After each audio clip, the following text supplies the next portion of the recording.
They said the prairie could swallow a person whole. That out there, beneath a sky too wide for mercy, a woman could vanish, not by death, but by silence. Clara Whitlow was never meant to be seen. Her sisters made sure of that. They called her plain, dull, unwanted, and sent her west as a cruel joke. But what happens when the woman you try to bury becomes the root of something that refuses to die in the shadow of Wyoming's red hills? A widowed rancher waits a man carved from loss, carrying a scar the land itself seems to remember. Two strangers, one letter written in cruelty, and a love story that begins not with promise, but with pain. Can a heart that's been traded like property learn to belong again? Can a house that's mourned too long learn how to breathe? Tonight, we ride back to Silver Creek Ranch, where the wind remembers everything, where forgiveness grows from ashes and respect blooms wilder than love. If these stories still speak to your heart, hit like, share this tale, and subscribe to Wild West Echoes because some ghosts deserve to be remembered. The summer heat lay heavy over the Missouri prairie, pressing through the thin walls of the Whitlow farmhouse. Outside, the grass shimmered like dull brass, and the air smelled of dust and old hay. Inside, 3 women sat near a window where the fading light painted everything gold and tired. Clara Whitlow worked quietly at her sewing table. The steady pricking of her needle was the only sound that didn't wound. Every now and then, she brushed a strand of hair from her face, careful not to disturb the half-finished shirt folded neatly beside her. Behind her, laughter rippled, not the soft kind that warms a room, the sharp kind that cuts it open. Clara called her sister Annie, her voice sweet and poisonous. You ever think some poor cowboy out west might be desperate enough to marry a woman who never talks? Lillian snorted, giggling into her hand. He'd go mad with all that silence before the first winter. Their laughter filled the small parlor, bouncing off the bare walls and the old clocks ticking. Clara's hand slipped, the needle pricked her thumb. A tiny bead of blood welled up and darkened the cloth. She didn't look up. That isn't kind, she murmured. But kindness had long been a stranger in that house. At the far corner, her father, Mr. Whitlow, sat hunched behind his newspaper. His eyes moved, but not his face.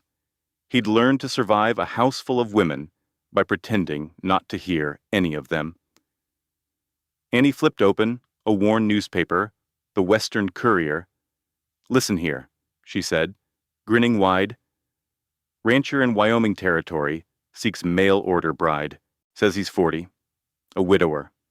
Wants a steady woman. Strong of heart. What do you say? Clara sounds like you're calling. Lillian nearly choked, laughing. She'd make a fine wife, never complains. Barely breathes. The sound of them, bright and cruel, rattled through Clara's ribs. Don't, she whispered. But her voice was swallowed by the ticking clock. Maybe we should write him, Annie said, dipping the quill into ink. We'll tell him you're plain but honest, can cook and sew, and you'll come cheap. Lillian smirked. Don't forget to mention she don't talk back. The words hurt, but not because they were new, they were just too familiar. Her father turned a page, sighing. That's enough. Girls, it wasn't... Annie began to write, her tone syrupy and mocking. Dear Mr. Elias Harlow, she read aloud. I'm a simple woman, not much to look at, but steady. I can mend what's torn and feed what's hungry. If you'll have me, I'll come without complaint. Lillian clapped her hands. Perfect. All she needs is a photograph. They rummaged through the drawer until they found one, a faded tintype, taken when Clara was 21, stiff and unsmiling, in a Sunday dress. Annie slipped it inside the envelope, sealing it with a grin. "There," she said. "A bride for a rancher. Maybe he'll send a ticket. Maybe we'll be rid of you after all." The laughter came again, loud, ugly, certain of itself. Clara rose from her chair. Her fingers were white around the edge of the table. "Don't send that letter," she said, voice shaking. Annie looked up, mocking innocence. "Why not? You afraid someone might actually want you?" The sentence hung in the air, cruel and clean. Something inside Clara, something soft and small, cracked. She didn't cry. She just turned, walked toward her narrow room, and closed the door gently behind her. The wood creaked, old and tired, like it had seen too many quiet exits. On the other side, her sister's laughter started up again, muffled through the wall. Clara sat on the edge of her bed, hands folded tight. The room smelled faintly of lavender soap and loneliness. A single photograph hung above her dresser, her mother, young and kind-eyed. Clara looked up at it. "I wish you were here," she whispered. The mirror caught her reflection, a woman plain but not unkind, eyes the color of river mud after rain, lips pressed thin from years of silence. There was no beauty to envy, but there was dignity, a quiet kind that didn't need witnesses. She heard footsteps in the hall, then her father's weary voice. Enough foolishness, girls. But his tone held no anger, only fatigue. It was a man's way of saying, "Leave me out of it." Night came slow. The lamp burned low in the kitchen, and when the last door shut, Clara crept back to the table. The envelope sat there, sealed and waiting, her picture trapped inside. She turned it over in her hands. Mr. Elias Harlow, Silver Creek Ranch, Wyoming Territory. She imagined that place, wide skies, hard winds, a world so big it might finally make her smallness feel like peace. She thought of the sisters who would laugh again tomorrow, and the father who would stay silent. She thought of a man out west, a stranger who wanted a woman strong of heart. Her lips trembled, but her eyes didn't. "If fate's laughing at me," she whispered, "I might as well laugh back." When dawn broke, the horizon blushed pale and quiet. She dressed, braided her hair, and went out to the porch. The mail wagon rattled up the dirt road, the driver tipping his hat. "Mornin', Miss Whitlow. Got any letters?" She hesitated only a second. Then she slipped the envelope into his bag. It landed with the faintest sound, a whisper of paper against leather. The man grinned. "Maybe good news'll come back your way." Clara smiled, just enough to pass for polite.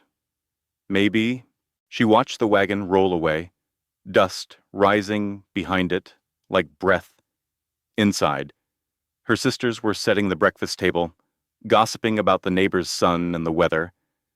They didn't notice the missing letter. Clara poured herself coffee, black. No sugar, the way her mother had always made it. The first sip burned, but it steadied her. Annie looked up, frowning. "You're awfully quiet this morning." Clara's gaze drifted toward the open window, where the wind carried the scent of faraway rain. "I just have a feeling," she said softly, "that something's changing." The sisters laughed again, unaware of how true those words were. Outside, the sun lifted slow over the fields, and somewhere, hundreds of miles away, in a land of dust and sky, a widowed rancher named Elias Harlow would soon receive a letter, a cruel joke written by strangers, carrying the voice of a woman who'd never meant to be brave. And that, right there, was how everything began. The first frost of October had touched the Missouri fields when the letter arrived. The postman, bundled in his old wool coat, tipped his hat as he handed it to Clara. "From way out west," he said with a grin. Wyoming Territory. Clara stared at the envelope. The name written in neat, masculine script felt strange on her tongue. Mr. Elias Harlow, Silver Creek Ranch. For a heartbeat. She forgot to breathe. She'd half believed the letter her sister sent would vanish into the endless prairie, that no one would ever see it. She turned it over in her hands, tracing the ink like it could tell her what kind of man had written back. Her sisters hovered by the window. Annie smirked. Well, what's it say? Clara, did your cowboy send for you? Lillian snickered. Maybe he wants a refund already. Clara said nothing. Her hands were steady, but her heart thudded hard enough to shake the quiet. She slipped into her room before they could follow. She sat by the edge of her bed, the envelope trembling slightly in her lap. For a long moment, she just listened to the wind creaking the shutters, to the faint tick of the clock in the hall. Then she broke the seal. The handwriting inside was strong and even, the kind of script that didn't waste time on flourishes. Miss Whitlow, I received your letter and photograph. I don't put much store in appearances, and I don't need poetry. I need a partner, someone honest, steady, and not afraid of long days. Life here isn't kind, but it's fair if you work hard. I can offer no luxuries, only respect, a roof under a hard sky, and peace enough to sleep without shame. If you come, I'll meet you at Red Bluff Station, 3 weeks from the first Sunday of November. If you choose not to, I'll wish you well and think no less of you. Elias Harlow. Her fingers lingered on the line, a roof under a hard sky. No man had ever spoken to her that way. Not with pity, not with false sweetness, just truth, simple, rough, and clean as cold water. She read it again, then again. By the third time, the words blurred. A knock came at her door. Her father's voice followed, low and stern. Clara, come out here, girl. She folded the letter and went to the kitchen. Her father sat at the table, the envelope open in his hand. Now her sisters had clearly seen to that. So it's true, he said. You sent for a husband behind my back. Her face flushed hot. It wasn't me, she said quietly. But Annie cut her off, feigning innocence. We just wrote it for fun. Didn't think anyone would answer. Mr. Whitlow's eyes narrowed, turning back to Clara. And now you've shamed this family with some wild scheme. You can't go gallivanting off to strangers. What kind of woman does that? The old silence pressed down again, heavy as the ceiling beams. Lillian smirked. Besides, he's probably some old drunk living in a shack. You'd hate it out there. Clara looked down at her calloused fingers, the same ones that had mended their dresses and cooked their suppers and cleaned their messes for 10 long years. She wasn't angry. She was tired, bone tired. Her father's voice softened just enough to wound deeper. Forget this nonsense, Clara. Some things aren't meant for the likes of us. She felt something stir in her chest, quiet but solid, like a root taking hold. When she spoke, her voice surprised even herself. I'll go. The room went still. Annie blinked. You what I said, I'll go. Clara repeated, clearer this time. If the letter was sent, then the choice is mine to answer, not yours. Her father's mouth tightened. You don't even know him? No, she said softly, but I know here. Her eyes lifted toward the window, toward the small patch of sky that never seemed to change. And I know I can't stay. Lillian rolled her eyes. You'll last a week before running home. Clara turned to her, calm and unshaken. If I run, at least it'll be because I tried. For the first time in her life, neither sister had a reply. That night, after everyone went to bed, Clara packed her things. It didn't take long. A needle set, wrapped in linen, her mother's Bible, edges worn soft by prayer, a wool shawl for the cold she'd yet to meet. The last thing she added was the letter folded carefully, as if it might break. The moonlight through the window touched her hands, pale and sure. She was almost done when the floor creaked behind her. Her mother, pale, frail, her cough a whisper, now stood in the doorway. "You're really leaving," her mother said. Clara nodded. Her mother smiled faintly. "Your grandmother used to say, 'Sometimes the world won't open its door until you knock with both hands.'" She reached into her apron pocket and pulled out a small silver locket. When she opened it, a tiny tune played soft, almost broken, like an old memory trying to remember itself. It was hers, her mother said. She carried it all the way from Tennessee to this house. It's time it went traveling again. Clara took it gently. "I don't know if I'm brave enough." Her mother touched her cheek. "You don't have to be brave, just willing." They stood there for a long moment, the night quiet around them, two women bound by silence and the ache of what might have been. When her mother finally turned to go, she paused at the door.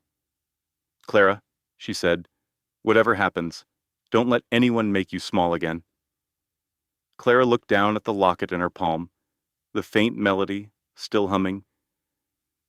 "I won't," she said. The next morning, the house stirred early. Her sisters whispered behind their hands. Her father stayed in his chair, staring at the empty plate in front of him. Clara tied her bundle, set on her hat, and walked out into the gray dawn. The cold air bit her cheeks, but it felt like truth sharp, clean, unafraid. She didn't look back. The train hissed like a living thing, belching smoke into the gray morning air of St. Louis. Steam wrapped around the platform in slow-moving ghosts. People hurried past men in dusters, women clutching their hats, children wide-eyed at the promise of someplace new. Clara Whitlow stood among them, with a small carpet bag at her feet and her ticket clutched tight in her hand. St. Louis to Cheyenne, then west to Red Bluff Station. Each name felt more foreign than the last, like stepping farther from who she'd been and closer to someone she hadn't met yet. The whistle blew, long and mournful. She stepped up into the passenger car, her heart thudding in rhythm with the wheels as the train lurched forward. Missouri rolled away behind her, slow, brown, and tired. The carriage was crowded with the scent of coal, leather, and people. Across from her, an elderly couple sat side by side, hands clasped, murmuring about their son's homestead near Denver. A soldier in a worn blue coat slept against the window. His rifle leaned close, dreams flickering across his face. Clara settled by the window, her bundle tucked neatly in her lap. She watched the land flatten into prairie, mile after mile of open grass that seemed to breathe under the moving sky. Hours passed in the clatter of wheels. Somewhere outside Kansas City, the conductor came through, tipping his cap. "Wyoming line tomorrow." "Ma'am," he said kindly. "You headed far?" "Yes," Clara said softly. "Far enough." He smiled and punched her ticket. "Ain't that the truth for most of us?" When night fell, she pressed her forehead to the cool glass. The world outside blurred darkness and stars, and the faint glow of campfires scattered across the plain. Somewhere out there, cowboys were singing low, slow tunes that drifted through the open windows, like ghosts of longing. The melody carried something she couldn't name, homesickness, for a place she hadn't yet seen. She thought of her sisters. Would they laugh again when they found her gone? Would her father curse or sigh? She would never know. That life had closed behind her like a door that only opens one way. In her pocket, the folded letter weighted edges, worn soft from her fingertips. She read it again by lamplight, her eyes tracing the same steady lines. Life here isn't kind, but it's fair if you work hard. I can offer no luxuries, only respect, a roof under a hard sky, and peace enough to sleep without shame. Respect, she whispered.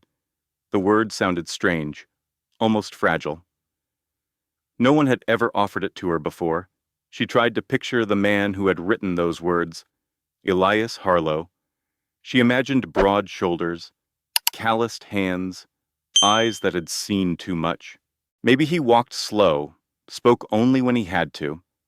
Maybe he was lonely. Maybe, like her, he'd learned to live without expecting much from the world. Still, a quiet fear crept in as the wheels drummed on steady, relentless. What if he looks at me and feels regret? What if he sees what everyone else saw too plain, too quiet, too much of nothing? She turned her face toward the window, watching the moonlight spill over the prairie grass. Then I'll make myself useful, she murmured, and maybe that will be enough. The train stopped briefly at a small station before dawn. A man selling coffee walked by with a tray, the rich smell filling the car.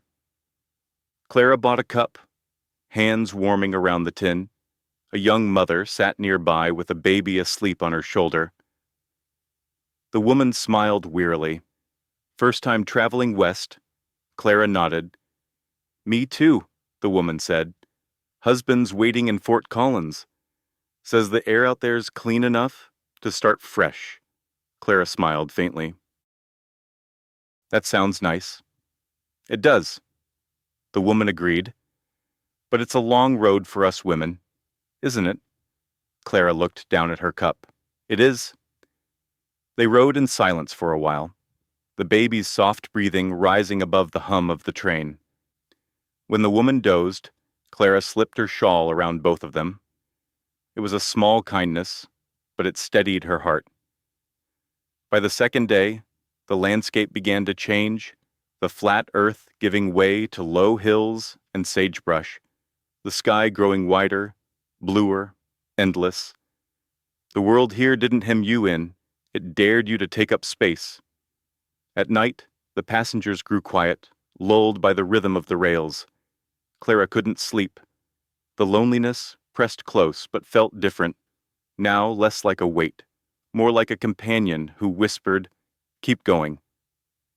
She took out the small silver locket her mother had given her. The hinge creaked softly as she opened it. The tune was faint 3 delicate notes that trembled before fading into the hum of the train. Inside, folded so small it was nearly hidden, she found a scrap of paper. Her breath caught as she unfolded it. In her mother's careful hand were 5 words, "Be the woman the world refused to see." The tears came quietly, not of sorrow, but of recognition. She wasn't running away anymore. She was walking toward something, even if she didn't yet know what it was. The third morning dawned pale and cold. When she stepped off at Cheyenne for the connecting train, her boots met ground dusted with frost. Cowboys led horses down the street. The air smelled of pine and smoke. For the first time, she felt the West breathe against her skin. A kindly porter carried her bag to the next rail car. "Red Bluff Station's a ways past nowhere," he said with a grin. "You sure that's your stop?" Clara smiled, the corner of her mouth trembling. "Yes, I'm sure." He tipped his hat. "Then Godspeed." "Ma'am?" As the train pulled away, she looked out at the mountains rising in the distance, sharp, eternal, beautiful in their silence. The letter rested in her lap again. The paper was soft now, nearly transparent from all her reading. Somewhere beyond those peaks, a man named Elias Harlow waited, not expecting beauty or perfection, just honesty. And maybe that was what she'd been waiting for, too. The train gave one last hiss before the wheels slowed against the rails. Red Bluff Station wasn't much of a town, more a weathered platform leaning against the wind, a telegraph shack, and a single sign half buried in dust. The air here was sharper, cleaner. The wind smelled of sagebrush and distance. Clara stepped down, clutching her carpetbag in one hand and her shawl in the other. The late afternoon sun stretched long shadows across the red earth, turning everything the color of copper and old fire. She had imagined this moment 100 times across the miles. None of those imaginings had included silence this deep.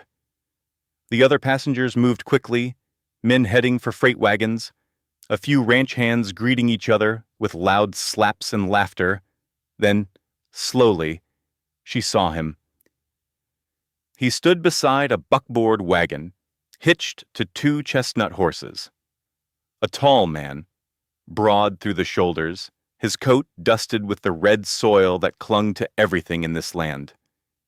His hat shaded most of his face, but the fading light caught the edge of a scar that ran from his temple to his jaw, a thin, white line against sun-browned skin. His eyes, when he lifted them to meet hers, were gray like the sky before a storm. "Miss Whitlow," he asked. His voice wasn't unkind, just steady, the kind of voice that didn't ask questions twice. Clara nodded. "Yeah, sir." He gave a small nod in return. "Elias Harlow." She waited for a handshake, but none came. He only stepped forward, took the bag from her without ceremony, and stowed it in the wagon. "Long trip?" he asked, glancing toward the departing train. "Yes," she said. 3 days. "Welcome to Wyoming territory," he said simply.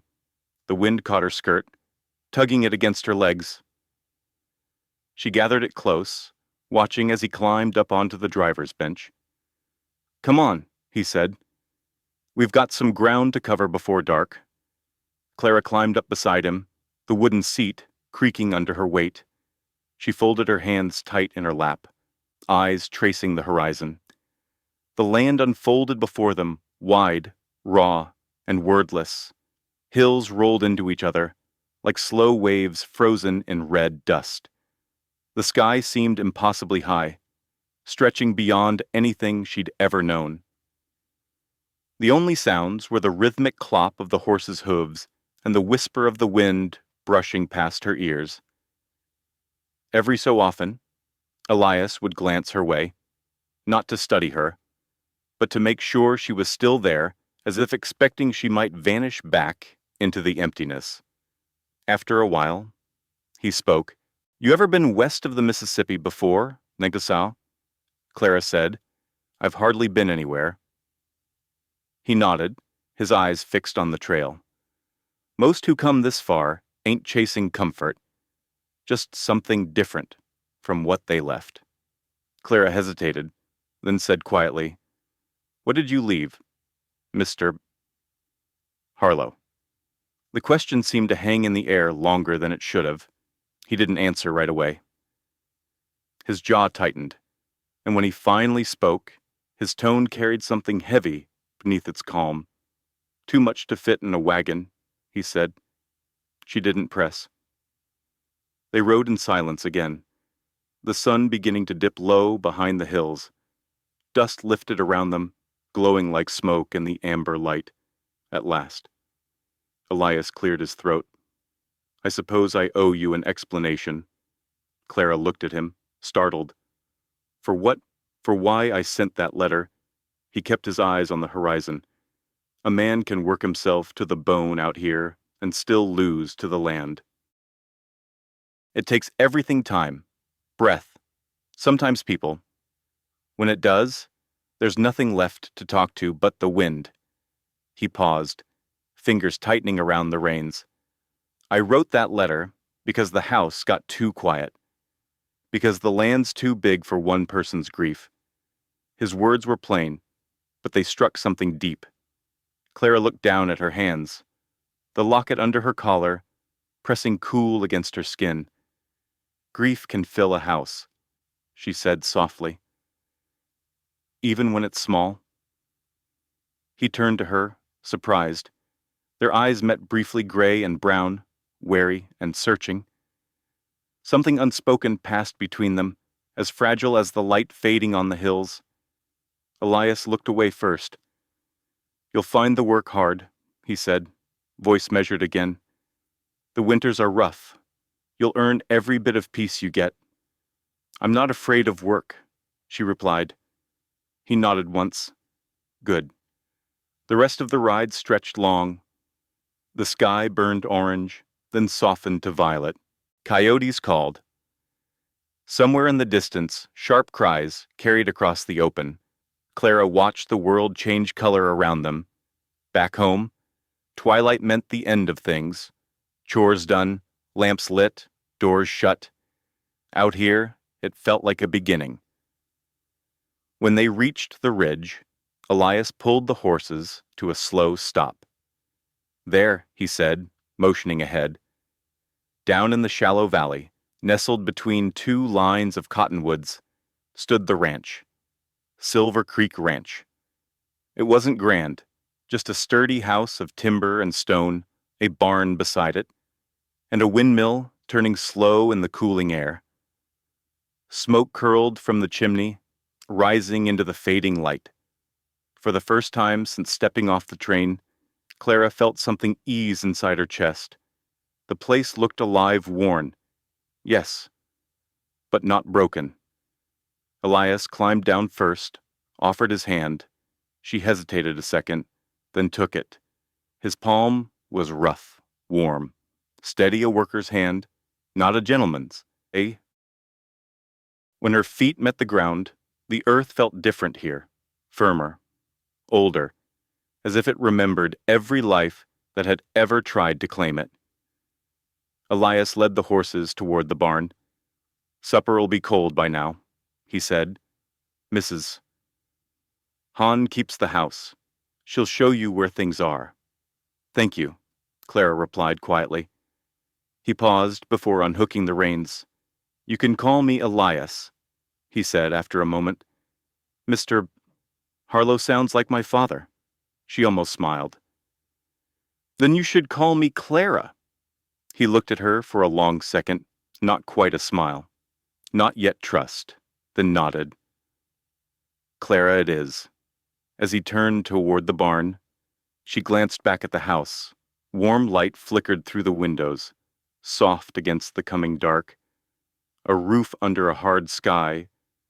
It wasn't much, but it was hers now at least, for a while. The wagon wheels crunched over the gravel path as dusk folded around the valley. Silver Creek Ranch stood still against the fading light, a house that looked both alive and asleep at the same time. The wooden porch creaked in the wind, the curtains in the windows unmoving. Elias stopped the horses by the hitching post and jumped down. "This way," he said, motioning toward the steps. Clara followed, her boots scuffing softly on the packed earth. The air smelled of cedar smoke and something faintly metallic rain from an earlier storm. Maybe? She felt the weight of the miles behind her, and yet, stepping toward the door, she couldn't shake the feeling that she was walking into someone else's memory. The front door opened before they reached it. A woman stood there, small in frame, but sharp-eyed. Her gray-streaked hair was tied back tight, her sleeves rolled up past her elbows. "Mr. Harlow," she said, her accent clipped but clear. "You're late." Elias didn't flinch, ran into wind on the ridge. "Mrs. Hun, this is Miss Whitlow. Mrs." Han's gaze moved over Clara, not unkind, but careful, weighing her like someone judging the strength of wood before winter. "You'll be wanting supper," she said finally. "It's on the stove. Don't dawdle. Food turns cold fast in this house." Elias gave a faint nod, half amusement, half respect. She's right. Come in. The air inside was cooler than she expected. The house smelled faintly of soap, wood smoke, and something older lavender oil, maybe, and dust that no broom could ever truly lift.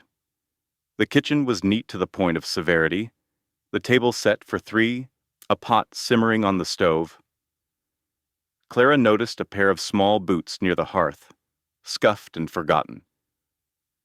A sound drifted from the next room, the faint scrape of a chair leg, followed by the quiet thump of small feet. Then, from the shadows of the doorway, a child appeared. He couldn't have been more than 6. Pale hair, wide gray eyes, so much like his father's that it startled her.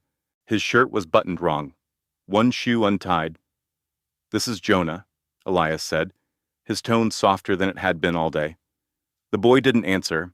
He only stared, not rude, not shy, just distant, like someone watching the world from behind a window. Clara crouched a little, offering a gentle smile. "Hello, Jonah." He blinked once, but said nothing. Then he turned and padded back into the next room. "Don't take it personal, Mrs. Han said, ladling stew into bowls. "Boy hasn't spoken much since." She stopped herself, looked to Elias. Since before winter last, Clara didn't ask what she already understood. Elias took his seat at the head of the table. "Sit, Miss Whitlow." "Clara," she said softly, pulling out the chair beside his. Mrs. Han joined them, hands folded neatly in her lap. The only sounds were the scrape of spoons, the sigh of the wind outside, and the soft hiss of the stove cooling down. Elias ate like a man used to silence. Clara tried to do the same, though the quiet pressed on her chest until she could barely taste the food. At one point, she glanced toward the mantel above the fireplace. A framed photograph sat there, catching the firelight, a woman's face, kind and luminous, her arm around a small boy whose smile was full of life. Clara's spoon paused midair. Elias followed her gaze, then looked away quickly. "That was Margaret," he said quietly. "My wife." Mrs. Hun rose, collecting the empty bowls without a word. The boy's footsteps sounded upstairs, the slow tread of someone who didn't know where to rest. Clara lowered her eyes. "She looks kind." "She was," Elias replied. The words were simple, but the silence that followed was thick with everything left unsaid. After dinner, Mrs. Han showed Clara to her room. It was small, tidy, the bed neatly made, a single candle flickering on the nightstand. "There's water by the basin," Mrs. Han said, "and extra blankets in the chest." "Thank you," Clara replied. Mrs. Han hesitated at the door. "You mean well? I can see that. But this house doesn't take kindly to new noise. Best let it get used to you slow." Clara smiled faintly. "I'll be quiet as a shadow." Mrs. Han gave a short nod.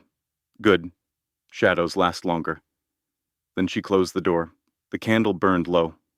Clara sat on the edge of the bed, her hands folded in her lap. The stillness of the house pressed against her skin like cold cloth. Every sound the creak of a beam. The sigh of the wind through the chinks seemed to hold memory. She thought of the photograph, of Margaret's soft eyes, of Jonah's silence, of Elias's scar that caught the light just so, like an old wound the world had forgotten to heal. Lying back, she stared up at the ceiling beams, rough-hewn, blackened with age. Shadows from the candle danced across them, slow and restless. She wondered how many nights Elias had lain here listening to the same wind, wondering what had been taken from him and what might still be left. And then, somewhere between waking and sleep, the thought came clear and quiet as a prayer. A house can mourn, same as a man. The words echoed softly in her chest, and with them, a strange comfort. Because if the house could mourn, it could also forgive. She closed her eyes, the candlelight flickering behind her lids, like memory trying to stay alive. Outside, the wind swept over the plains, steady, lonely, endless, and the Silver Creek Ranch exhaled, as if welcoming another broken heart under its roof. Morning came slow at Silver Creek Ranch. Light slid through the window panes like a shy visitor, touching the dust that hung in the air. The house woke quietly, the creak of a floorboard, the sigh of wind through the chimney, the low murmur of Mrs. Hahn in the kitchen. Clara rose early, pulling on her shawl. She liked the stillness before the work began. The ranch had a rhythm, not a loud one, but steady. Like a heartbeat buried beneath the soil, Jonah sat on the porch steps, tracing shapes in the frost with a stick. He didn't look up when Clara passed. He rarely did. She set a bowl of warm milk beside him. "Drink it before it cools," she said. He nodded, almost imperceptibly. There were days she wondered if he heard her at all, or if the grief had built walls too high for sound to cross. Still, she kept speaking to him, small things, simple things. Words, even unanswered, were a kind of light. By afternoon, the sun warmed the valley. Clara spent the day sweeping, mending, learning where every creak of the house lived. That was when she found it, the door at the end of the hall, half hidden behind a faded curtain. When she pushed it open, the smell of dust and varnish met her like a memory. Inside was a parlor, untouched, waiting. The curtains were drawn, the furniture draped in linen, and against the far wall stood a piano, its surface covered in a fine coat of gray. Clara stepped closer, brushing her hand along the keys. The dust lifted like breath. She pressed one note soft, hesitant, and it rang out, pure and lonely. It startled her how alive the sound felt in that dead room. That evening, after supper, when the lamps burned low and the house settled into its nightly quiet, she returned. The moon hung outside the window, pale and watchful. She sat down, fingers trembling. It had been years since she'd played since the church in her hometown, when music still felt like prayer. The first notes came slow. The wood beneath her feet hummed. The sound filled the house like something remembering how to live. Halfway through the melody, she sensed a presence.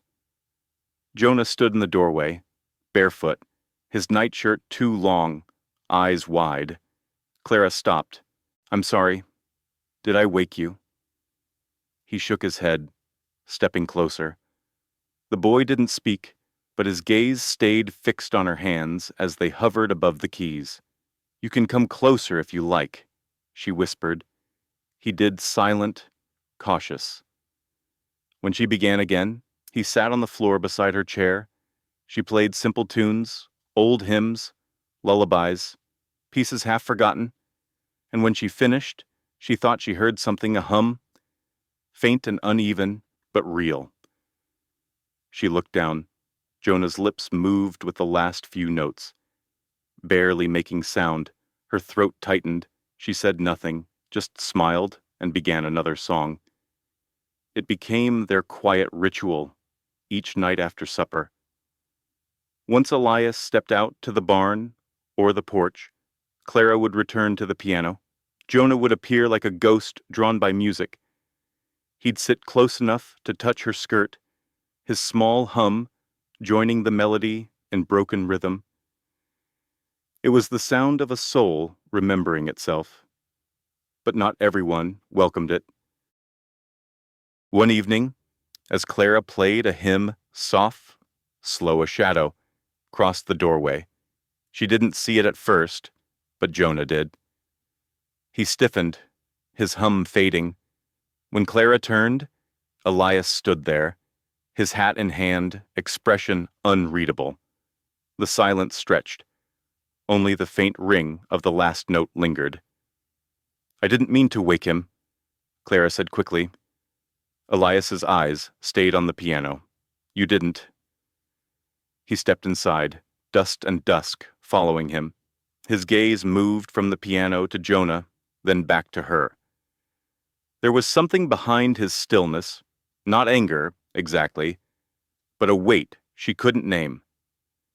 "He hasn't been near this room since—" He stopped, swallowing the rest. Clara's hands folded in her lap. "Since his mother passed," Elias nodded once. His voice roughened. "Margaret used to play every night." Said the sound made the house softer. He looked toward the boy. "When she died," he stopped speaking. "I locked the door, couldn't bear it." Clara's heart ached for both of them, the man who shut every window against his own sorrow, and the child who grew up breathing it. "Music can't erase pain," she said gently, "but it can sit beside it." Elias looked at her sharply, as if the idea startled him. Then his shoulders eased, only a little. Jonah reached for the keys, pressing one clumsy note. It rang off-key but bright, echoing in the room. Elias flinched at the sound, then let out a breath that seemed to have waited months to leave. "You remember that song?" he asked Jonah quietly. The boy nodded, eyes shining. Elias's hand twitched as if he meant to touch his son, but couldn't quite bridge the space. Then he turned to leave. At the door, he paused. "It was a long time ago," he murmured. "Margaret died trying to give us another child. Lost them both. She was gone before the doctor arrived." Clara bowed her head. "I'm sorry." He gave a small, empty nod. "So am I." The wind sighed against the windows, carrying a sound like the faint echo of music, the kind that stays in the air long after the hands stop playing. Elias stood there another moment, looking at the piano, at his son, at the woman who somehow made the silence different. Finally, he said softly, "Keep playing." Clara blinked. "Sir." He met her eyes. "The house doesn't mind the noise anymore." Then he turned and walked out, leaving the faint scent of rain and horses in his wake. Clara looked down at Jonah, who smiled small, uncertain, but real. She touched the keys again, and together they made music that didn't ask permission from grief. Outside, the night deepened. Inside, the house listened and, for the first time in years, seemed to breathe again. The night began with a restless wind. It came down from the northern ridge, cold and heavy, rattling the shutters and whistling through the cracks in the walls. The smell of rain moved ahead of it sharp, electric, like the promise of something that might break and cleanse all at once. By midnight, thunder rolled across the valley. The horses in the stable whinnied uneasily, their hooves striking the floorboards in nervous rhythm. Clara sat upright in bed, heart thudding. Lightning flashed, spilling white light through the window and painting the beams across her ceiling like veins of bone. A heartbeat later, the thunder cracked loud enough to shake the glass. She pulled on her shawl and hurried to the front room. Elias was already there, standing by the window, face cut in silver light. "Storm's close," he said. "Too close." Outside, the wind howled through the cottonwoods. And then another flash, a louder crack followed by a sound that didn't belong to thunder, a low roar, sharp and hungry. Elias's head snapped toward the east pasture. His voice hardened. The small barn. He was already moving, pulling on his coat, grabbing a lantern. Clara followed, barefoot, not thinking, only moving with him.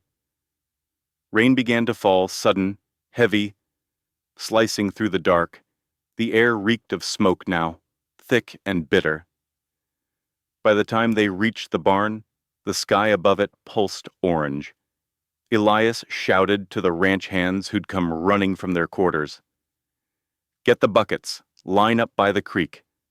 The men formed a line, water sloshing, boots sinking into the mud.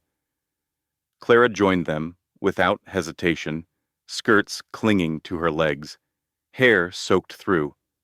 Clara Elias barked over the storm. Get back to the house, but she didn't move. The barn doors were hot under her palms as she pushed them open. Inside, flames licked up the far wall, where lightning had struck, crawling across the rafters. The animals' panicked cows lowing, horses rearing, a young foal screaming in terror. Clara ran toward it small, trembling in its pen. She unlatched the gate, whispering, "It's all right. Come on, sweetheart, come on." The foal bolted past her, and she stumbled, catching herself on the burning beam. Pain flared through her hand, sharp, searing, but she didn't stop. She grabbed the rope, guided the animal out into the rain. When she turned back, Elias was there, smoke clinging to his coat, eyes blazing with equal parts, fury and fear. He grabbed her arm, pulling her clear as part of the roof caved in behind them. "Damn it, woman," he shouted, voice hoarse. "Are you trying to get yourself killed?" Rain drenched them both. Hissed against the smoldering wood, Clara winced, clutching her burned hand to her chest. "You said this land takes everything," she said, breathless. "Maybe I just wanted to give something back." Elias stared at her, the storm flashing behind him, the fire dying in front. "You don't understand what you're risking." She met his gaze, rain running down her face like tears she wasn't willing to shed. Maybe life's worth risking again. For a heartbeat, neither of them moved. The storm raged around them, wind tearing at their clothes, thunder shaking the earth. But in the narrow space between them, soaked, trembling, alive, something shifted. Elias's hand lifted, hovering near hers. Then he saw the burn, red, raw, blistering along her palm. His expression softened, the anger collapsing under the weight of worry. "Let me see," he said quietly. He took her hand gently, as if it were something fragile, precious. The contrast between his rough fingers and her injured skin sent a tremor through her. "You need salve," he muttered, guiding her toward the house. Mrs. Hahn met them at the door, eyes wide. "You're both drenched, Lord. You'll catch your death." "Get the bandages," Elias said. She hurried off, muttering in a mix of English and Mandarin. Elias sat Clara down by the hearth, the fire inside, now the only flame left in the night. He poured warm water into a basin, the steam rising like ghosts. Clara watched his hands steady, scarred, gentler than she'd expected. "You should have stayed back," he said again. "Quieter this time." "I couldn't," she answered. He glanced up. "Why?" She looked at him, eyes glinting in the firelight. "Because that foal was scared. Because no one else was close enough. Because—" she paused, words trembling at the edge. "Because I've been hiding from fear long enough." The silence stretched not empty, but full of understanding, neither of them had asked for. Elias cleaned the wound with careful precision, his jaw tight. "You're lucky it isn't worse." "I've been worse," she said softly. He stopped, meeting her gaze. Something in her tone, quiet but sure, made him see her differently. Not as a fragile woman who'd stumbled into his world, but as someone who'd carried her own storms long before this one. The rain slowed outside. The last growl of thunder rolled across the hills, fading like an old song. He wrapped her hand in clean linen, tying it neatly. "There," he said. "That should hold." She flexed her fingers slightly. "Thank you." Elias leaned back, weary, rain still dripping from his hair. The fire cast soft gold across his face, and for the first time, he looked younger or maybe just less burdened. "You're a stubborn woman, Clara Whitlow," he said finally. She smiled faintly. "So they tell me." Outside, the ranch hands' voices drifted through the night, faint and relieved. The fire was out. The danger had passed, but inside the house, another kind of heat lingered quieter, heavier. Clara sat with her bandaged hand in her lap, listening to the rain ease into rhythm on the roof. Her heart beat fast, but not from fear. For the first time in years, she felt the pulse of something alive within her. Not grief, not resignation, but the wild, steady thrum of life, refusing to be quiet. Elias rose to his feet, staring into the fire. "You should rest," he said.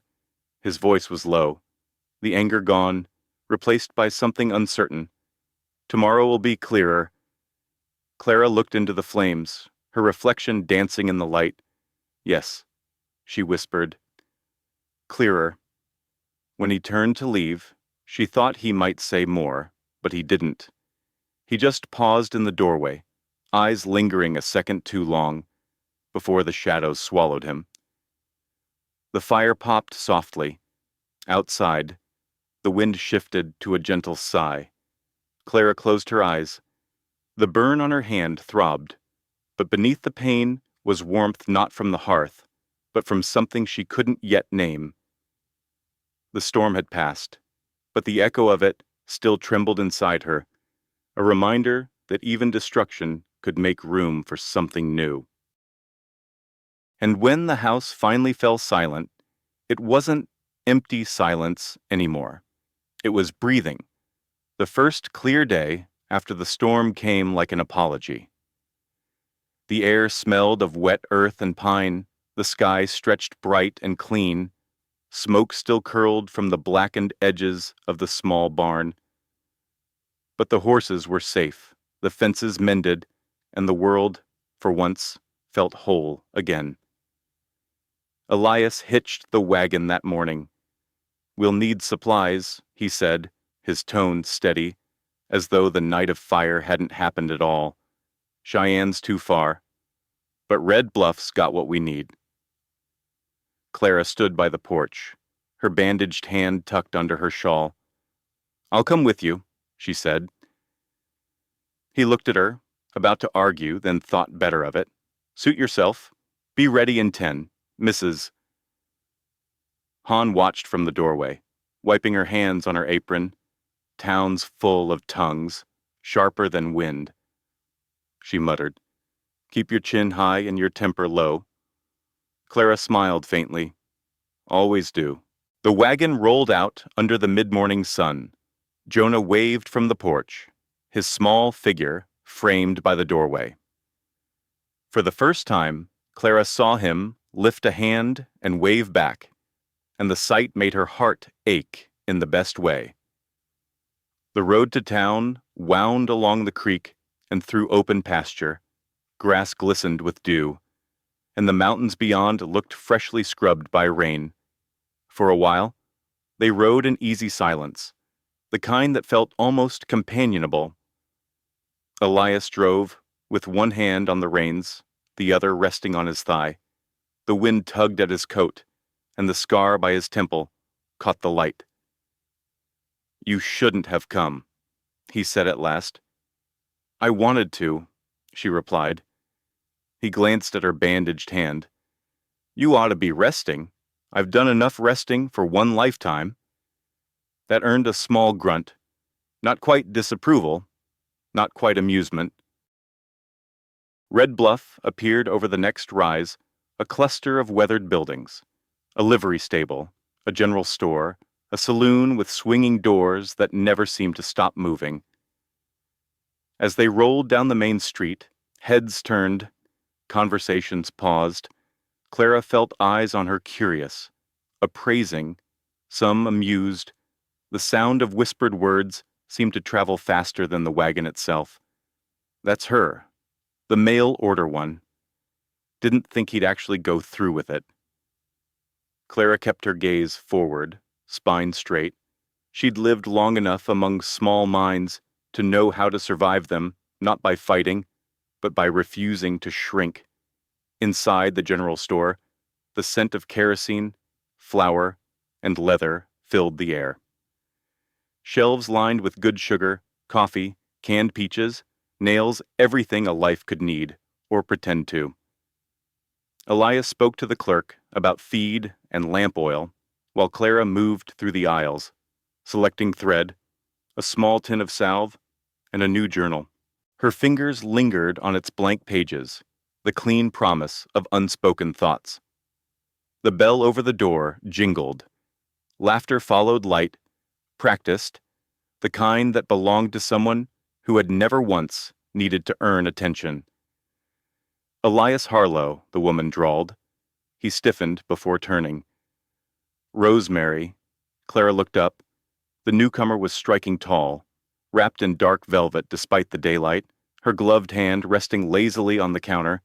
Her hair shone like polished chestnut, and her smile was made for being seen. I heard you were back in town, she said, eyes sweeping over him, and that you've taken a wife, or something like one. Her gaze slid to Clara, slow, deliberate. So this is the famous bride. Clara inclined her head politely. Ma'am. Rosemary's smile sharpened. Well, you certainly are. Practical. The clerk suddenly found something fascinating to do with his ledger. Elias's voice hardened. Enough, Rosemary. Oh, don't look so cross, she said lightly. It's just some of us thought you'd settle down again, but not like this. She tilted her head, eyes bright with mischief. You can't buy breeding, Elias. The words hung there, crisp, cruel, coated in honey. Clara's throat went dry, but she didn't flinch. She simply met Rosemary's gaze and said, Good thing he wasn't shopping for that. A flicker, surprise. Then disdain crossed Rosemary's face. Elias's jaw tightened. Get your things. Clara, he said quietly. She nodded, gathering her items without a word. The whispers followed them all the way to the door. Outside, the light felt harsher. Elias loaded the wagon in silence. Every movement clipped, controlled. Clara climbed up beside him, the leather seat hot beneath her palms. For a mile or more, neither spoke. Only the sound of hooves filled the space between them. Finally, Elias said, Low, she shouldn't have spoken to you like that. She didn't say anything I haven't heard before, Clara replied. That doesn't make it right. She looked at him, the tension in his jaw, the quiet rage he didn't know how to use. You can't stop people from seeing what they want to see. He exhaled through his nose. Maybe not, but I can stop them from thinking I care what they say. She smiled faintly. You always did strike me as a man who lets the wind do the talking. That earned her a sideways glance, almost a smile, before he looked back to the road. By the time they reached the ranch, the sun was lowering, the fields cast in a warm gold glow. Jonah ran out to greet them, his face brightening when Clara handed him a small wooden whistle she'd bought from the store. He turned it over in his hands, as if it were something rare and magical. Mrs. Hahn came out to meet them, reading their faces without a word. Town was kind, I see, Elias muttered. The usual. Clara only smiled. The sky was nice. Later that night, when the house had quieted and the lamp burned low, Clara sat by the window in her small room. The wind rustled the curtains, carrying faint traces of music from the piano. Downstairs notes Jonah was learning to coax out, uncertain but brave. She opened her new journal, the leather smooth beneath her bandaged hand, and began to write. Red Bluff is a place of dust and mirrors. People there see what they want, not what is. Mrs. Han says the wind here doesn't carry secrets. It just rearranges them. Maybe that's true. But tonight I learned something else. Respect is rarer than love, and harder earned. She closed the book, the ink still glistening wet.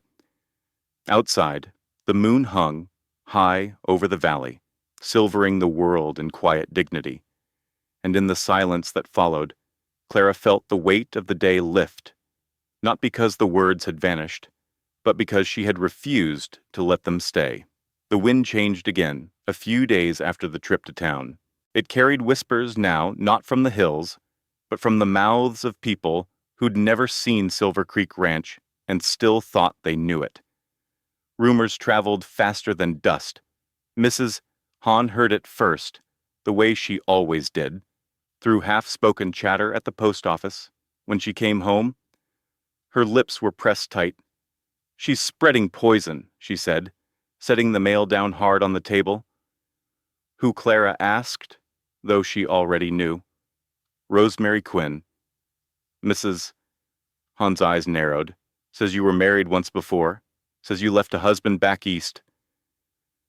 Clara froze, the dish towel in her hands dripping water onto the floor. "That's not true. I know it's not," Mrs. Han said. "But truth don't travel as fast as gossip." Elias came in from the yard then, dust on his boots, the brim of his hat low against the afternoon glare. He sensed the tension the moment the door closed behind him. "What's happened, Mrs. Han looked between them, then said flatly, "Town's talking."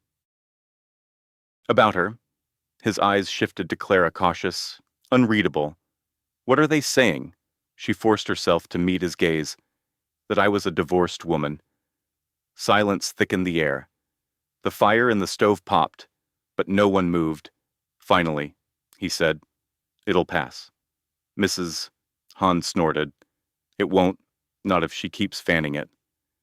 Elias rubbed the back of his neck, sighing, "I'll handle it." But days passed, and nothing was said. He went about his chores, quieter than usual, speaking little. At supper, he'd glance at Clara, open his mouth as if to speak, then look away. The space between them grew colder, word by word left unspoken. Jonah sensed it too. The boy lingered near the piano less, his small hums fading again into silence. Even the house seemed to shrink, holding its breath. One evening, Clara found Elias outside by the corral, the sky bruised purple with storm. She held his coat, the wind tugging at her shawl. "You haven't been to town," she said quietly. "No," he replied, not turning. "So the lies stand." His jaw tightened. "What would you have me do? Ride in there and shout at every fool with ears? It'll only stir things worse." "It might also show you believe me," she said. He turned then, eyes dark. "I do believe you." "Do you?" she asked, because belief doesn't hide behind silence. For a long moment, the wind was the only thing that answered. He looked away first. "You don't understand this place. A ranch can't survive if its name is dragged through mud. I have to think of Jonah, of the hands, of yourself," she said, voice breaking just enough to hurt. His shoulders tensed. "That's not fair." "No," she whispered, "but it's true." She left him standing there under the bruised sky, the storm coming down the ridge like something that had been waiting for them both. That night, she sat by her small writing desk. The lamp burned low, the light trembling against the glass. Her bandaged hand had healed into a thin scar, a pale reminder of the fire, of what she'd chosen to save. She opened her journal, but instead of writing another entry, She took a clean sheet of paper. Her pen hesitated only once. Elias, when I came here, I didn't expect kindness. I didn't expect love. I only hope to be seen for who I am, not for what the world says I should be. You once wrote that the land is too big for one person's grief. Maybe that's true, but it's too big for someone else's silence. 2. I can't stay where doubt lives, longer than truth. I came here to be seen, not saved. Clara. She folded the letter, placed it on the table where he would find it, and looked around the small room that had, somehow, begun to feel like hers. Then she packed, not much, just her shawl, her sewing kit, her mother's locket, the half-filled journal, the same things she'd carried west. Rain began to fall again, steady and cold. She wrapped her shawl tighter and stepped out into the night. Mrs. Hahn called after her from the hallway. Clara. Where are you going? Clara's voice came soft, steady. Back to where I started. The older woman didn't follow. She only said, the world's cruel to the gentle ones. Don't let it make you cruel. 2. Clara nodded once, her silhouette vanishing into the rain. Upstairs, Jonah stirred. The whisper of the door, closing, reached him even in sleep. He climbed out of bed, feet bare on the wooden floor, and padded to the window. Through the blur of rain, he saw her walking down the drive, small against the gray. Her shawl darkened with water. He didn't think. He just ran, barefoot, down the stairs, through the hall, past Mrs. Hahn shouting his name. By the time Elias heard the noise, the front door was wide open and rain whipped across the threshold. Jonah, he called, grabbing his coat, bolting into the storm. He saw them both then, Clara halfway to the bridge, Jonah running after her, calling a name that barely reached the wind. Clara, her head snapped around the sound of the boy's voice, freezing her where she stood. It was the first time she'd heard him speak her name. He stumbled toward her, breath hitching. Don't go. She caught him, kneeling, pulling him close, rain soaking them both. Sweetheart, you shouldn't be out here. Elias reached them seconds later, soaked through, hair plastered to his face. He took in the sight Jonah clinging to Clara, her hands trembling around him, tears and rain mingling on her cheeks. For the first time in years. Fear cut through his composure, not the kind born of loss, but of realization. He'd spent so long guarding his grief. He hadn't noticed life had come back into his house, and now it was walking away. Clara, he said, voice rough, nearly lost in the thunder. She looked up. You don't have to explain. Yes, he said.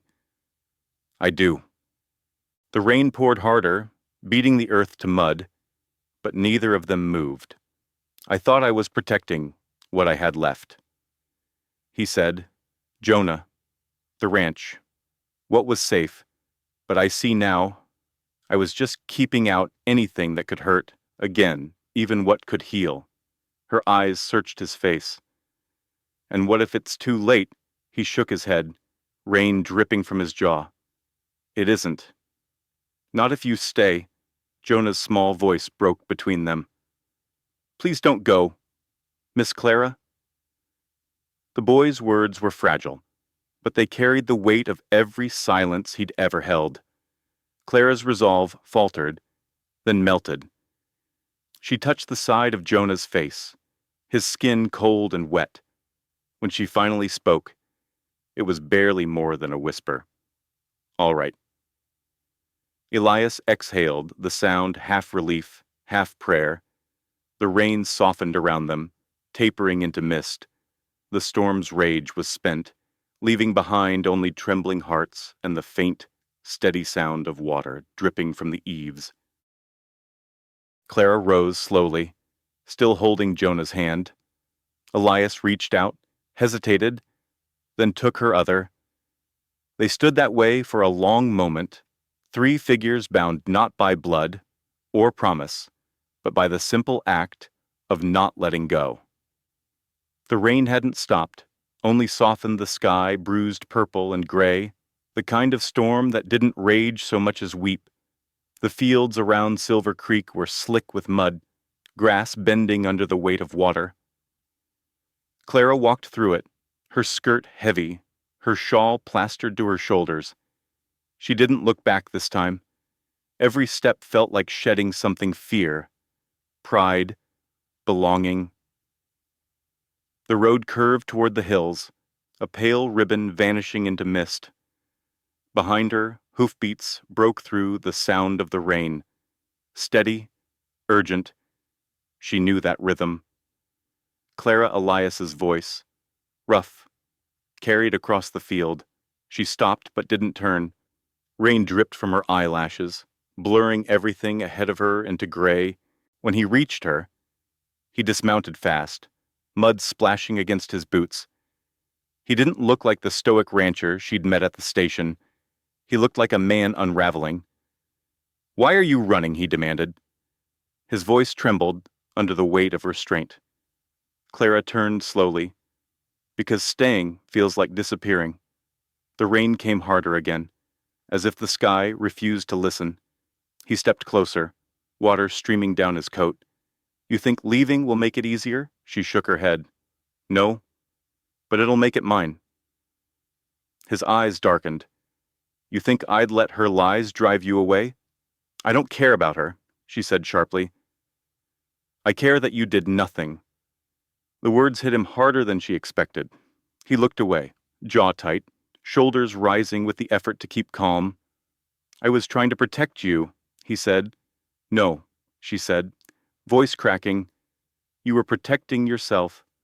From talk, from feeling, from me." The air between them trembled not from thunder this time, but from truth, finally breaking through. "You only married me to fill a void," she said, quieter now. "I can't live in someone else's shadow. Elias, I've done that my whole life." He stepped closer. Close enough that she could see the streak of rain tracing the scar by his temple. His eyes were wild, with something between anger and grief. "You think that's all you are to me? I don't know what I am to you," she whispered. A name on a letter, a convenient silence in a house too full of ghosts. He flinched as though struck. "Don't say that." "Then tell me why," she said. "Tell me why you asked me here. Tell me it wasn't pity, or loneliness, or memory wearing my face." The storm swelled, wind whipping through the grass, rain driving sideways. But neither of them moved. Elias's voice came out low, broken at the edges. "I buried my heart with her." He paused, the confession raw enough to tear something loose inside him. "But you," he went on, voice thick, "you made it beat again." Claire's breath caught. He took another step forward. "I didn't know it was still capable of it." "You walked into my house and brought sound where there was only silence. You brought light where I'd sealed every window." His hand lifted, hovered inches from her cheek. "You made Jonah smile again. You made me remember what living felt like." Her lips parted, but no words came. Elias let out a shuddered breath. "You were right. I did marry you, to fill a void. But I didn't realize until tonight that it wasn't Margaret's shadow. I was trying to fill it, was my own emptiness." He looked down, rain dripping from the brim of his hat. "You're not her, and I don't want you to be." Clara's eyes filled. She wanted to believe him, wanted to trust that this wasn't just another apology born of panic. "And what if I can't love a man still chasing ghosts?" she asked softly. He met her gaze steady, unflinching. "Then I'll chase them out myself." Something in the way he said it, not desperate, but certain, reached the place in her heart that had built its walls too high. The storm rolled on, gentler now, the thunder distant like an echo, remembering its own fury. Elias stepped closer, his hand finding hers, the burned one, healed but still tender, his fingers wrapped around it carefully, reverently. "Stay," he said simply. "Not because you have to, because you want to." Clara looked down at their joined hands, at the mud and rain and trembling that somehow felt holy. "You don't get to ask me to stay unless you'll really see me," she said, "not as Margaret's replacement, not as the woman the town whispers about. Just me." He nodded once. "Then let me start now." The rain softened, falling straight and silver. The wind quieted. Clara exhaled slowly, her resistance unraveling in the quiet between them. She searched his face, the weariness, the lines etched deep by sorrow, and behind them, something fragile but unmistakable. Hope. She lifted her hand to his chest, felt the steady beat beneath. "You said it stopped once." "It did," he said, "till you." Neither of them spoke for a long time. The storm's edge drifted west, leaving behind a faint shimmer of light breaking through the clouds. When Clara finally spoke, her voice was barely more than a whisper. "All right." Elias frowned slightly, not understanding. She smiled through tears. "All right, I'll stay." He closed his eyes, shoulders sagging with relief, not triumphant, not victorious, just human. They stood there as the rain faded to drizzle, the scent of wet earth rising around them. The field shimmered in the weak light, grass bent but unbroken. When he reached for her hand again, she didn't pull away. Their fingers laced simple, wordless, true. They walked back toward the ranch, boots sinking in the mud, the house in the distance, glowing faintly through the mist. Behind them, the last rumble of thunder rolled over the hills, not a warning now, but a benediction. And as they walked, the quiet between them wasn't emptiness anymore, it was peace. Winter slipped away without anyone noticing. One morning, the frost was simply gone, the creek ran fast again. The cottonwoods shimmered with the first blush of green, and the valley smelled of wet soil and new beginnings. Clara stood by the porch steps with a spade in her hand, her skirt tucked into her boots. The wind carried the scent of spring clean, honest, and full of promise. Before her stretched the small patch of ground beside the house where rose bushes had once grown.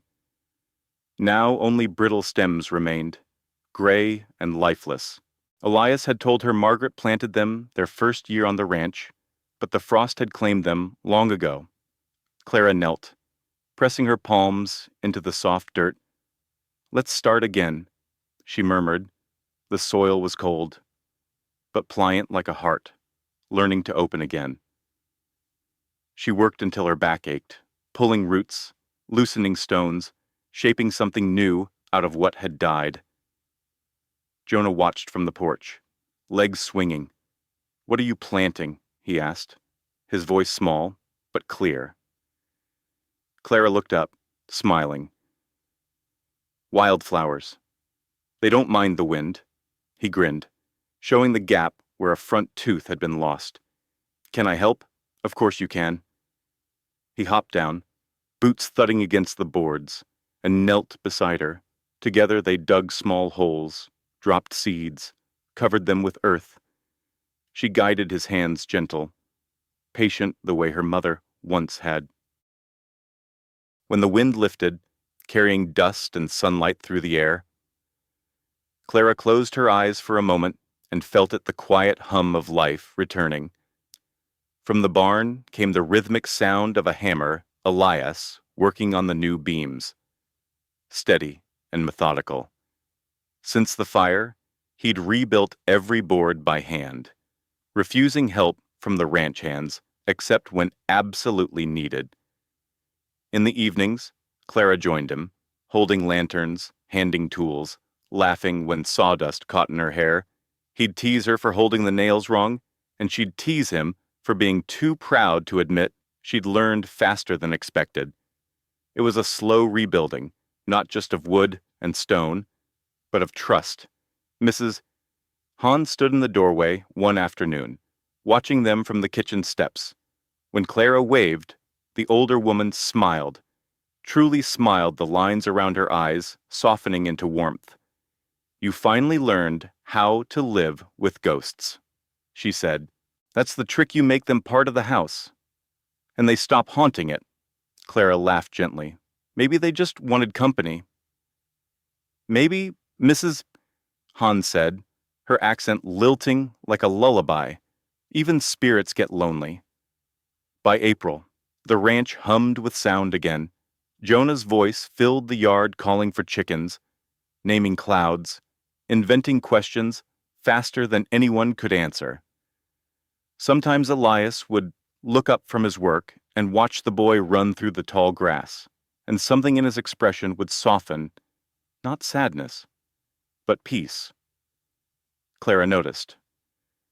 She also noticed how his laughter came easier now, low and quiet, like a man remembering a language he'd almost forgotten.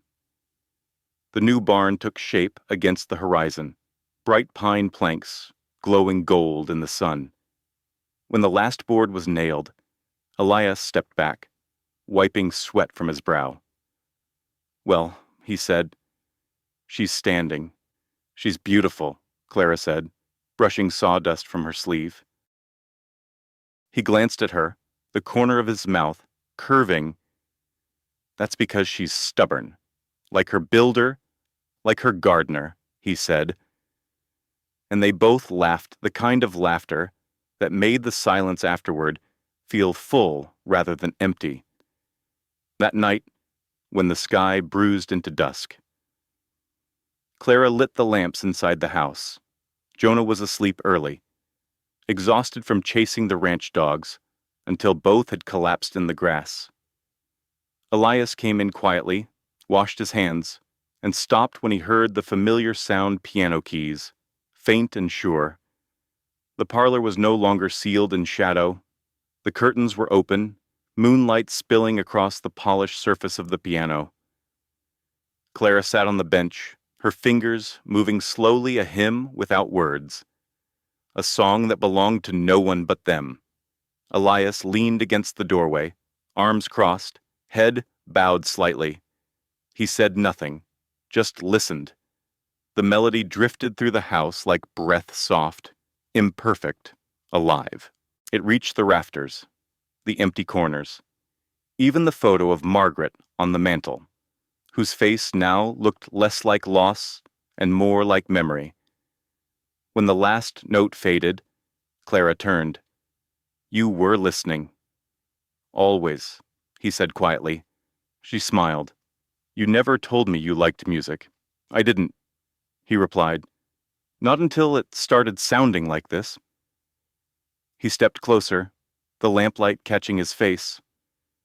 He looked tired, but not the weary kind, the kind that comes after a day well spent. Clara stood, hands clasped before her. "You rebuilt the barn," she said. "We rebuilt the house. I think maybe the land's forgiving us." He looked around at the soft glow of the lamps, the faint scent of wood polish and bread, the sound of distant crickets outside. "No," he said. "Not forgiving." She tilted her head. "Then what?" He met her eyes, listening. They stood there, the distance between them no longer sharp. Elias's voice softened to a whisper. "This house breathes again." Clara felt tears sting her eyes. So does its keeper. He reached for her hand, not with urgency, but with the quiet reverence of a man who had finally learned how to touch without taking. Outside, the moon climbed higher, washing the valley in silver. The wind moved through the cottonwoods, stirring their new leaves. And somewhere in the garden, beneath the cool soil, the first wildflowers began to break through small, fragile things, stubborn enough to bloom in the shadow of old roots. The years didn't pass quickly. On the frontier they settled slow, like dust, soft and inevitable. At Silver Creek Ranch, time left its mark in gentler ways, in the grooves of a porch rail smoothed by countless hands, in the worn shine of the piano keys, in the laughter that drifted through open windows on summer evenings. The land that once stood silent now carried sound of horses in the corral, of Jonah's voice calling to the ranch hands, of hammers fixing, of seeds being sown and harvested again. Life didn't roar here anymore. It hummed. Clara Whitlow. Harlow became known across Red Bluff as the woman who brought light back to a broken house. She never sought attention. And perhaps that's why it found her. She taught the women in town to read music, to mend with care, to listen before judging. Even Rosemary Quinn, years later, sent word of apology, a short note carried by post, unsigned but unmistakable. Clara never mentioned it to Elias. She just tucked it in the back of her journal and kept on tending her garden. Jonah grew tall and strong, his boyish silence long behind him. He took to ranch work naturally, steady and kind with animals, thoughtful with people. He played piano in the evenings now, the same way Clara once had softly, without trying to impress anyone. The notes drifted through the valley at dusk, the sound of memory turning into something new. Elias grew older, but he carried it well. The scar by his temple faded into something almost gentle. When people came through the valley, they saw a man content, weathered but whole, the sort of peace that could only come from surviving himself. And the house, it did breathe again. The wind that once moaned through the eaves now whispered instead, soft as a sigh. Every spring, wildflowers still bloomed where Clara had planted them. They came back stubbornly, like promises the land refused to break. It was a morning in late April, 10 years to the day since the barn fire, when Elias found the journal. He'd been fixing the latch on the trunk at the foot of her bed, though she'd been gone a year now. He still kept her room just as she'd left it.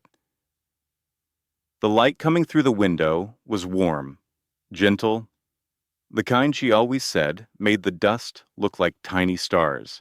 The journal was leather-bound, the corners worn smooth. He'd seen her write in it many nights by lamplight, but had never read a word. Now, with hands that trembled only a little, he opened it. Most of it was filled with small, careful writing thoughts about the weather, the garden, Jonah's first words, the way the mountains looked after rain. Simple things, but full of life. Then, near the end, a page was marked with a pressed wildflower, its petals faded but still holding their shape. He read slowly, the words quiet in his head. If this is my last spring here, I hope it's enough to say I wasn't sent here by fate's cruelty. I walked here by courage. There are people who think love comes from rescue. But the truth is, the best kind of love comes from recognition when someone finally sees you, all the way through, and still stays. Elias never said he loved me the way stories say it, loud or often. He just stayed, through silence and storm. That was enough. And Jonah, he became the sound of everything we thought we'd lost. If the wind remembers us, I hope it remembers laughter. Elias closed the book carefully, his thumb brushing the edge where the flower lay. He sat for a long time, listening to the house, the faint creak of the rafters, the steady tick of the old clock, the sound of Jonah out front calling to a horse. The world had moved on. But her presence was still here, not like a ghost, but like a familiar scent that never truly leaves the air. That evening, when the work was done and the sun slipped low behind the hills, Elias walked out to the garden. The roses had never returned, but the wildflowers swayed gently in the breeze, blue, yellow, white, their faces turned toward the light. He knelt in the dirt, running his fingers through the petals. Still blooming, aren't you? He murmured.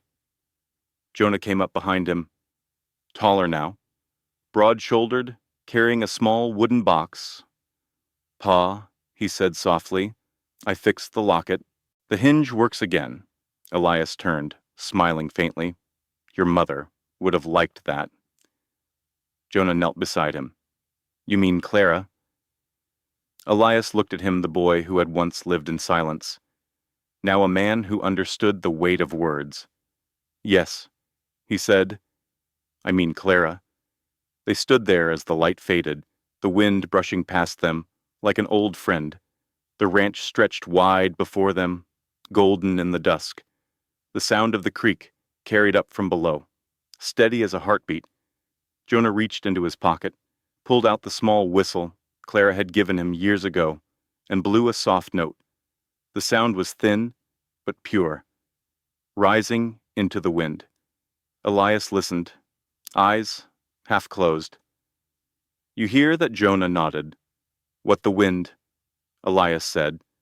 It's telling stories again. In a land that broke so many, she rebuilt something softer, a home, a heart, and a silence that finally felt like peace.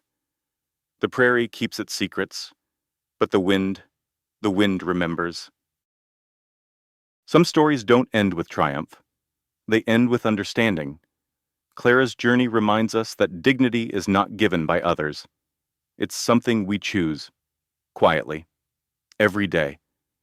She was sent away as a joke, yet she built a life out of courage, not bitterness. In her calm strength, we see a truth many of us learn late in life, that healing rarely comes through anger, but through gentleness, through tending what still grows instead of mourning what's gone. Elias's heart, long buried under grief, teaches that it's never too late to love again, not in the wild, foolish way of youth, but in the steady way of those who've known loss. And Jonah's laughter, returning after years of silence, shows that love doesn't need to be loud to be real. Sometimes, it's as quiet as a house learning to breathe again. So if the world has ever made you feel unseen, remember Clara. Respect, kindness, and forgiveness may not change the past, but they can still make the wind remember your name. Thank you, friends, for riding with us through the dust and quiet beauty of this story. If Clara's journey touched something in your heart, a memory, a lesson, or just a whisper of hope, we'd be grateful if you'd let us know. Like this video to keep her spirit alive. Share it so her story can travel farther than the wind. And don't forget to subscribe to Wild West Echoes, where every week another forgotten soul finds their voice again. Until next time, keep the fire warm and the stories close.